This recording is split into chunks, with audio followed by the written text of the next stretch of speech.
안녕하십니까. 세부 쉬운 5번째 시간입니다. 이번 시간에는 직선과 곡선의 분리에 대해서 한번 살펴보도록 하겠습니다. 전 시간에 곡률을 구했죠. 이 곡률을 구했으면 그에 따라 이제 직선과 곡선으로 나눌 수가 있습니다.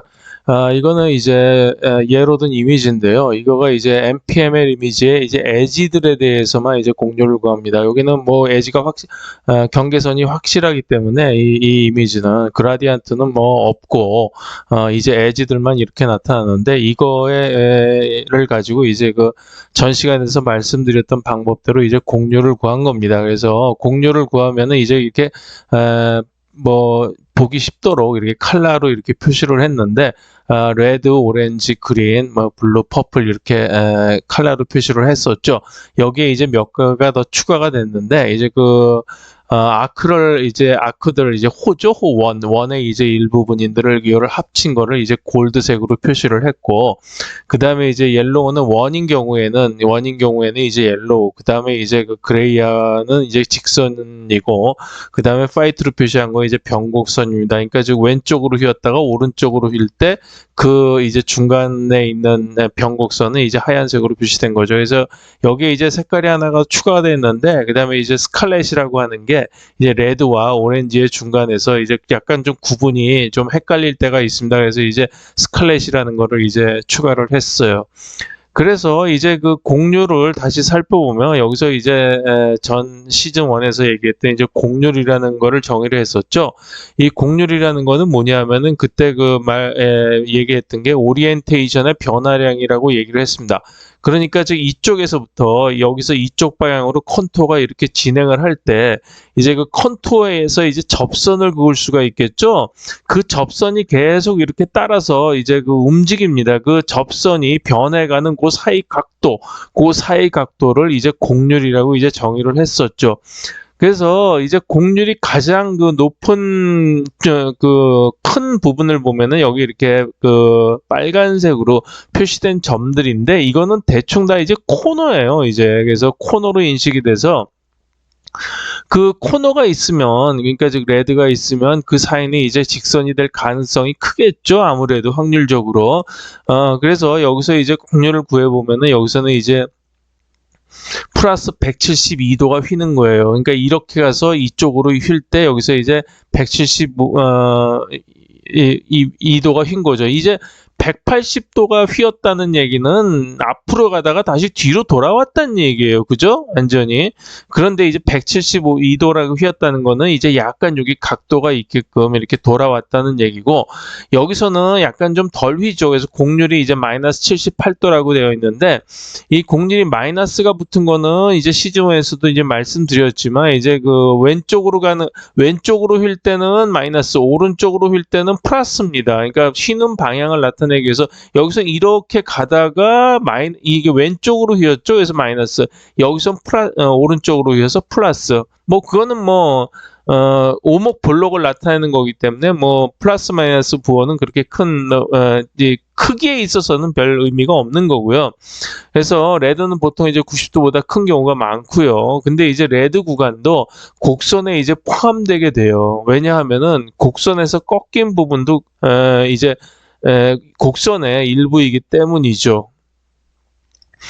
그런데 이제 그 같은 선이라도 이제 방향, 곡률, 아크 조합이 달라질 수가 있는데, 이거는 왜냐하면은 카메라로 이쪽으로 스캔을 하면서 이렇게 그 퀀타이제이션 할 때, 양자화를 할 때 거기 이제 이 바둑판 무늬에 이제 그 화소가 있죠. 그 화소의 배치가 달라지기 때문에 이런 식으로 이제 이 모양이 달라지게 되는 거예요. 이게 똑같은 모양입니다. 단지 오른쪽으로만 이렇게 돌린 거예요. 그런데 여기서 보시면은 이런 식으로 이 모양에서는 이런 식으로 이제 골드로 되어 있죠. 요 가운데가 이제 이게 원의 일부분, 즉 아크로 판명이 된 부분입니다. 여기서도는 이제 골드가 있고 이제 그린으로 표시된 부분이 있고요. 이런 식으로 표시가 되는데, 이걸 돌리고 나면 이런 데서 끊어지는 부분이 또 달라져요. 달라지고 이렇게 색깔도 달라지게 되죠. 이게 왜 그러냐 하면은 이게 아까 말씀드렸듯이 이 카메라 이거 화소 배치 때문에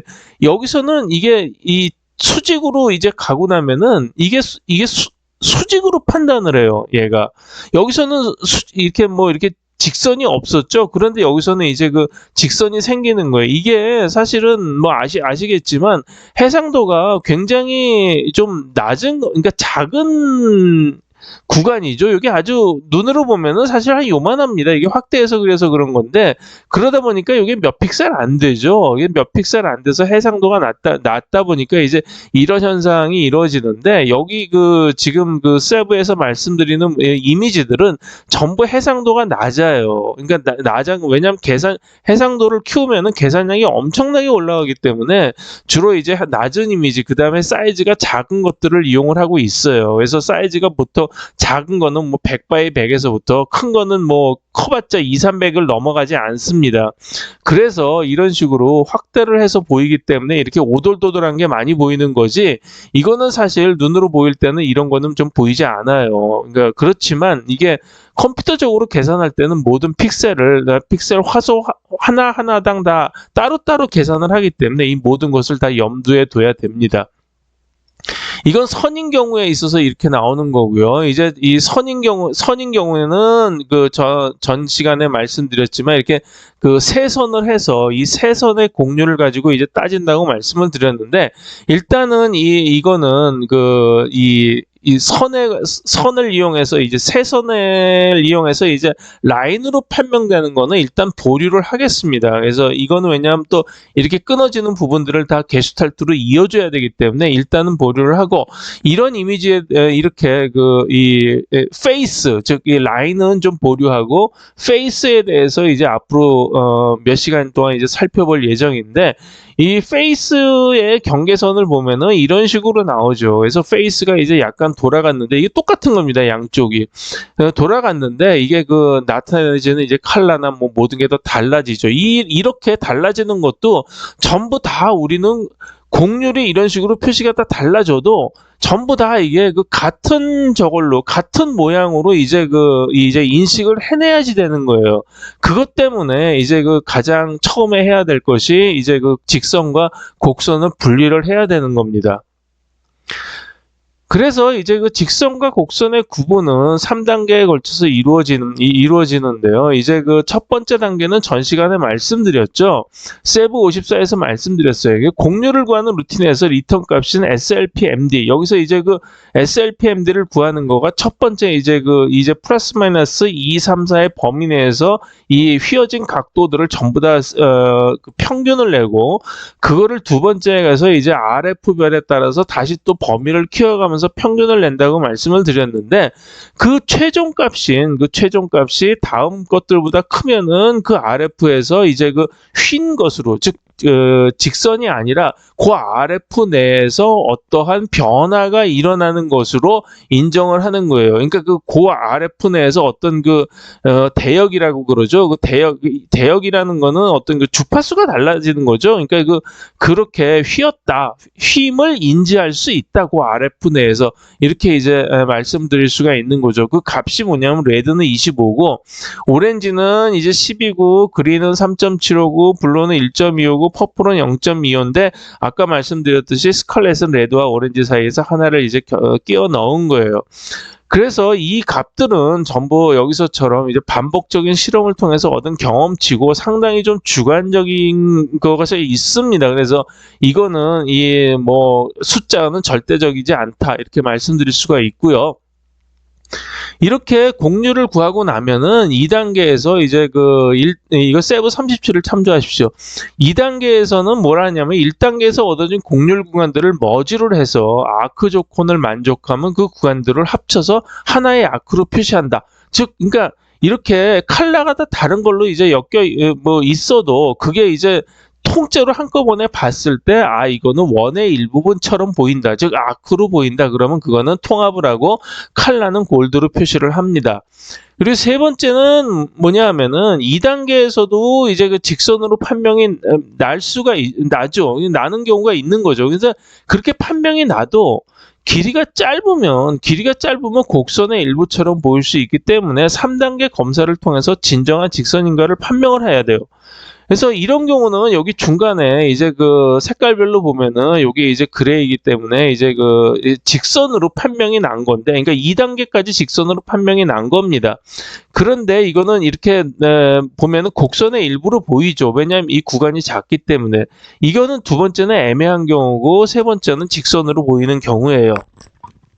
그러면 전 시즌에서 말씀드렸던 그 각 구간, 곡률 구간들을 아크로 묶는 과정을 간단하게 다시 한번 말씀드리도록 하겠습니다. 이게 세부 37에 있는데, 이렇게 표시된 것들이 그 파란색으로 표시된 거는 왼쪽으로 돌아가는 거고, 그 다음에 오른쪽으로 이렇게 노란색으로 표시된 것은 오른쪽으로 돌아가는 겁니다. 즉 이게 오른쪽으로 돌아서 계속 돌면은 이거는 이제 하나의 이제 컨케이브 또는 컨벡스를 이룬다고 말씀드릴 수가 있는데, 이게 가다가 이제 안쪽으로 휘어 들어가는 경우가 있어요. 그래서 이제 컨벡스하고 컨케이브를 나눕니다. 그래서 컨벡스하고 컨벡스는 컨벡스끼리, 컨케이브는 컨케이브끼리 그러니까 다 합치죠. 합친 다음에, 그러니까 모든 컨케이브를 합치고 모든 컨벡스를 합쳐서 그거를 이제 아크 검사를 하는 거예요. 아크 검사라는 거는 여기서 말씀드렸지만, 원이라는 거는 뭐면은 여기서 이게 그 두 구간을 나눴을 때 여기서 밑변하고 그 다음에 밑변하고 여기 그 높이의 비율이 있어요. 그 비율이 맞아야지 이게 원의 일부분이 되는 거죠. 그래서 그거 비율이 맞으면은 이제 아크 검사를 통과했다고 보는 거예요. 그래서 이제 아크 검사를 하고 아크로 판명이 나면은 그 전체를 하나의 아크로 등록을 하고, 그렇지 않고 아크가 아니다 싶으면은 그거를 그 통합된 그 컨벡스나 컨케이브 중에서 곡률이 가장 큰 곳을 기점으로 두 구간으로 나눠요. 그러니까 그 구간이라는 거는 이제 그 색깔별로 돼 있는 거에서 색깔을 별로 끊는 거죠. 그래서 두 개의 구간으로 끊은 다음에 그 나누어진 구간들에 대해서 다시 각각 아크 검사를 진행해서 이제 나눠가는 거예요. 그러니까 즉 계속 나눠가면서 이제 아크로 판명이 되는 부분들은 독립시키고 나머지 부분들에 대해서 다시 아크 검사를 하고, 이런 식으로 이제 반복되는 거예요. 그러면은 이제 아크로 묶이겠죠. 그래서 이제 그 아크로 묶이면은 이제 직선하고 이제 그 각종의 이제 곡선들이 이제 다시 이제 분리가 되는데, 아까 말씀드렸지만 이제 그 분리된 직선에 대해서도 다음과 같은 검사를 해야지 돼요. 왜냐하면은 그게 곡선의 일부로 보일 수가 있기 때문에.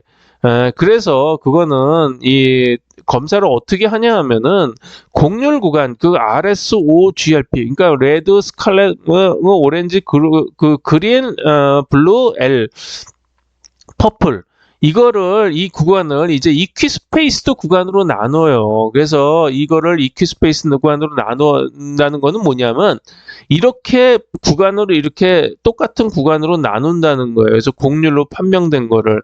그런데 이렇게 나눌 때 어떤 기준으로 나누냐 하면은, 이게 이렇게 직선으로 선분 구간으로 이렇게 나누어도 이거 자체가 전혀 이렇게, 그러니까 곡선으로 그러니까 완만하게 보이는 거죠. 약간은 좀 아닌 것처럼 보여도 하여튼간에 최대 한도로 곡선으로 보일 수 있을 만한 최대의 선분 길이로 나누는 거예요. 그래서 그 최대로 길이로 나눴을 때의 그 선분의 길이하고, 여기 그 곡선에서의 선분의 길이하고 여기 중간에 끼어 있는 그 직선의 길이를 비교를 합니다. 그래서 여기 선분의 길이보다 여기 그 직선에 가운데 껴 있는 직선의 길이가 그렇게 길지 않아야지 이게 하나의 전체적인 곡선으로 보이게 되는 거예요. 그래서 여기서 보시면 이게 애매한 경우인데, 이거는 뭐 약간 멀리서 보면 곡선으로 보일 수도 있고, 이게 약간 좀 이제 그 직선으로 보일 수도 있고 그래요. 이게 왜냐하면 길이가 길어서 그렇죠. 이거는 뭐 길이가 너무 굵기 때문에 이 구간에 비해서 길이가 너무 크니까 이거는 완전하게 이제 누가 보더라도 직선으로 보이는 경우예요. 그러니까 이런 경우를 이제 이 곡선을 최대 한도로 나눈 어떤 그러한 선분 길이하고 비교를 해서 결정을 하게 되는데, 이것도 상당히 보면 어떻게 좀 주관적인 면이 강하죠. 그런데 이거를 꼭 이렇게 계속 나눌 필요가 없어요. 왜냐하면은 이 곡선의 그러니까 곡률 구간으로 판명된 구간은 이게 곡률을 가지고 있죠. 평균 곡률을 가지고 있기 때문에 구했죠. 평균 곡률을 구했으니까 그 곡률을 그 구간의 길이로 나누어 버려요. 그러면 여기 한 픽셀에 대한 곡률이 나오겠죠. 그 뜻은 뭐냐면 한 픽셀 뛸 때, 한 픽셀이 지나갈 때마다 각도가 얼만큼씩 휜다는 게 평균 곡률이에요. 그죠? 그래서 그 평균 곡률을 구한 다음에 그 값이 얼마면, 이 값이 얼마면 이거는 이 길이를 얼마 정도까지 허용을 할 수 있겠다. 이렇게 결정을 해도 되는 거예요. 왜냐하면은 이쪽에 그 하나의 직선에 양쪽에 붙어 있는 그 곡률 구간에서, 곡률에서 이게 아주 완만하게, 그러니까 그 보라색, 퍼플로 돼서 완만하게 휘면은 여기 웬만큼의 직선이 붙어 있어도 그게 하나의 그냥 완만하게 휘는 그냥 곡선으로 인식이 되겠죠. 근데 이게 급격하게 휘다 보면은 아주 작은 작은 길이라도 이게 딱 눈에 띄어져 보여요. 그죠?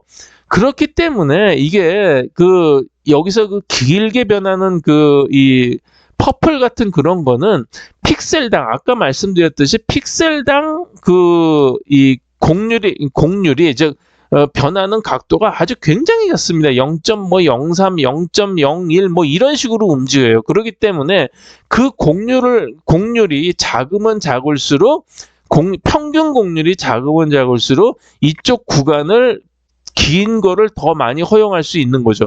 그거에 대한 어떤 프로그램을 여기다가 적어놨습니다. 그래서 여기서 맨 처음에 이 AS라는 거를, AS는 뭐냐면은 여기서 곡률을 구한 다음에 2단계까지 이제 아크를 구했죠. 2단계까지 아크를 구하고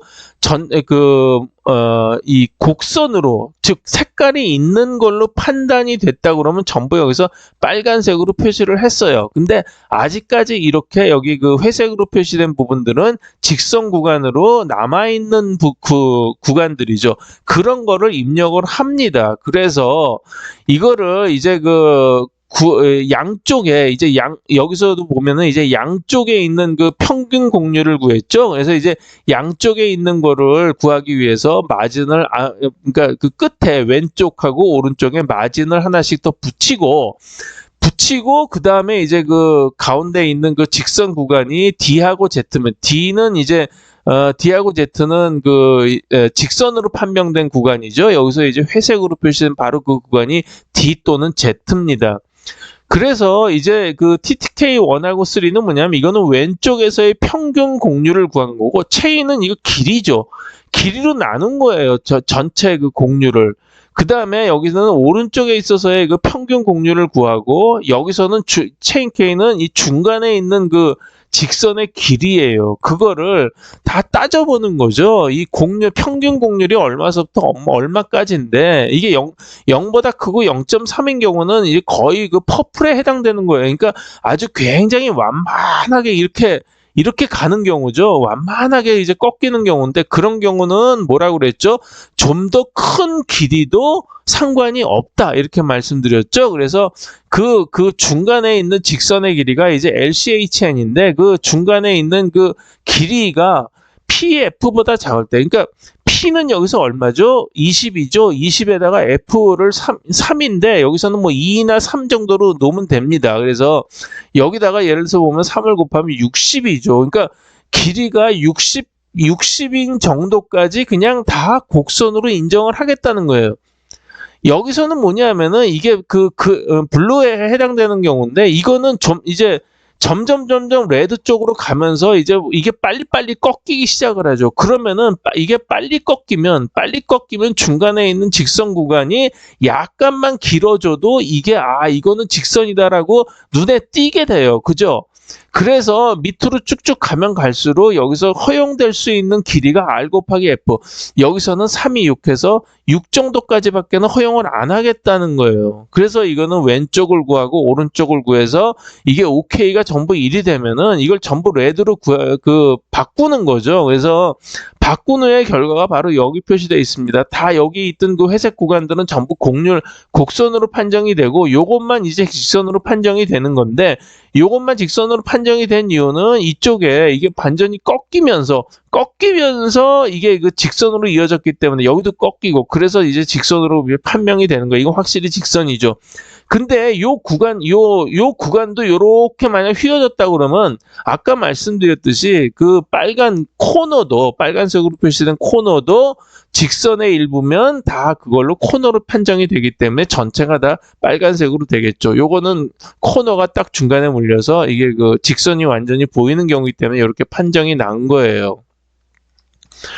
그러면 이제 우리가 직선과 곡선을 왜 구분을 해야 되느냐라는 거에 대한 답변은 아주 간단합니다. 우리는 문자 모양을 알아요. 이거를 지금 행해지고 유행하고 있는 딥러닝으로 이거를 훈련을 시키면 이거 전부 다 R로 나오겠죠. 이런 거는 아마 R로 안 나올 수도 있어요. 그러니까 이런 경우도 이제 세이기 때문에, 그러니까 문자 하는 경우가 R이라는 게 특징이 뭐냐면은 그 기존에 있는 그 필기체 인식에서는 여기 가운데 동그라미가 하나가 있고 하나씩 막혀 있는, 여기도 있죠. 이거는 R로 나올 거예요. 근데 이거는 분명히 R로 안 나와요. 제가 확신하는데. 왜냐면 여기 뚫려 있고 여기 뚫려 있어요. 그러니까 이거는 R로도 안 나오는데, 이거는 우리는 그것만 구분하는 게 아니라 이게 이 R이라는 문자가 이거는 어떻게 생겼구라는 거 다 알아요. 그러니까 여기는 직선으로, 여기는 약간 직선으로 나오는데 R이 둥그러해서 이렇게 여기는 직선이 있고, 이런 식으로 우리는 인식을 하는 거예요. 이거는 다르죠. 여기는 완전 직선이 되고 여기는 약간 그래도 휘어져 있죠. 여기 완전 직선이 되고 여기 직선까지 되어 있고 여기는 다 직선이에요. 그러니까 우리는 그때 R 모양이 어떻게 생겼으니 그러면 이렇게 설명을 할 수가 있어요. 다 아는 거예요. 이것도 마찬가지고 그런 식으로 우리는 설명을 할 수가 있죠. 근데 지금 현재 인식되고 있는 그러한 기계는 이런 것까지 인식을 못하는 거예요. 그런데 이거를 구분하기 위해서는 어떻게 해야 되느냐? 방금까지 말씀드렸던 그런 프로세스가 필요하다 이거죠. 그렇기 때문에 직선과 곡선을 구분을 해야 된다는 바로 그 이유입니다. 그래서 우리의 이제 뇌의 인식 과정을 살펴보면은 이제 RF를 키우면서 아는 패턴을 떼어내는 거, 이건 시즌1에서 그렇게 많이 얘기를 했어요. RF라는 거는 여기서 말씀드렸지만 이렇게 비유를 하다 보면은 스코프 조절이 가능한 망원경하고 같은 거예요. 그러니까 이게 여기 가운데를 좀 더 자세히 요 부분만 보기 위해서 스코프를 조정하면 여기만 이제 보이는 거고, 이게 이제 그 R이라는 거에 무늬가 있는 경우예요. 무늬가 있어서 이런 경우는 기계는 잘 인식도 안 돼요. 무늬가 있기 때문에. 아까 같은 경우는 솔리드 까만색으로 되어 있었기 때문에 지금 비교적 좀 편하지만, 그래서 NPML 이미지를 이거를 가지고 나타내면 이렇게 우리는 중간에 별이 있다는 것도 인식하고, 이거는 뭐 파란 별이고 빨간 별이고 노란 별 이런 거 다 인식을 하죠. 그리고 R이라는 것도 다 인식을 해요. 이거 어떻게 인식을 하겠어요? 이거를 다 구합니다. 구해가지고 이거를 구하면은 여기서 이제 곡률이 다 나오죠. 곡률이 다 나오고 그 다음에 이거를 더 자세하게 해서 직선하고 곡선 분리를 이미지를 해보면은 아까 보여드린 것처럼 여기는 전부 곡선으로 나오고 여기도 곡선으로 나오고 여기는 다 직선들로 나와요. 어쨌든 이런 식으로 되면은 이게 이제 우리는 중간에 이제 작은 RF서부터 이제 띄어내게 되는데, 작은 RF들에 이렇게 별들이 보이죠. 그 별들은 어떻게 이게 별이라는 걸 알겠어요? 별의 특징이 있죠. 이게 뭐냐면은 5개의 아까 말씀드렸듯이 빨간 거에 코너가 생기는데, 여긴 플러스 코너, 마이너스 코너, 플러스 코너, 마이너스 코너, 플러스 코너, 마이너스 코너 이런 식으로 생기는 게 바로 별의 특징이에요. 그거 자체가 패턴이죠. 그래서 이런 것들을 별로 인식을 하고, 이거를 클래스가 있어도 이거도 별임을 알아요. 그죠? 차폐가 생겨도 이게 어떻게 이거를 전부 하나씩 띄어낼 수가 있느냐를 다음에 세부 56서부터 설명을 해 나갈 겁니다. 그 설명을 할 때 세부 51에서 이제 55까지 말씀드렸던 전체가 기준이 돼야지, 베이스가 돼야지 그 위에서 패턴을 비교해서 인식을 할 수가 있어요. 그래서 여기 이제 중간에 좀 더 RF를 키우면은 이거는 이제 이렇게 되고, 이거는 이제 그 직선 곡선 분리되면 이렇게 되고, 이제 R 전체를 보면 이렇게 보라색으로 표시된 RF로 표시가 되는 거예요. 그래서 작은 것들 다 하나씩 띄어내고 나면은 마지막에 마지막에 이 바깥쪽 테두리만 남죠. 이 바깥쪽 테두리만 남으면은 이게 바로 R이라는 걸 알 수 있어요. 근데 R에서도 여기는 이제 각도가 있죠. 이 각도 어떻게 알겠어요? 직선하고 곡선이 다 구분이 돼서 인식이 돼야지만 이거를 알 수가 있는 겁니다. 그래서 뇌에서의 과정은 이게 이런 식으로 이제 복잡하게 여러 가지 과정을 통해서 이루어지기 때문에 이제 이 패턴이 다음 시간부터는 이게 패턴을 어떻게 구성을 하고 이 패턴이 어떻게 구성이 돼야지 회전하고 크기나 이런 것들을 전부 다 알아차릴 수가 있고 그 다음에 모양이 어떻고 그 다음에 이 모양이 어떤 식으로 변형이 됐다는 거를 알 수 있고 이러한 모든 거를 다 어떤 식의 이 패턴을 가지고 결론적으로 말씀드리면 전부 공률을 가지고 이제 이용을 해서 이제 찾아내는 건데 그거를 어떻게 행하는지를 다음 시간서부터 이제 말씀을 드리는 걸로 하겠습니다. 경청해 주셔서 감사합니다.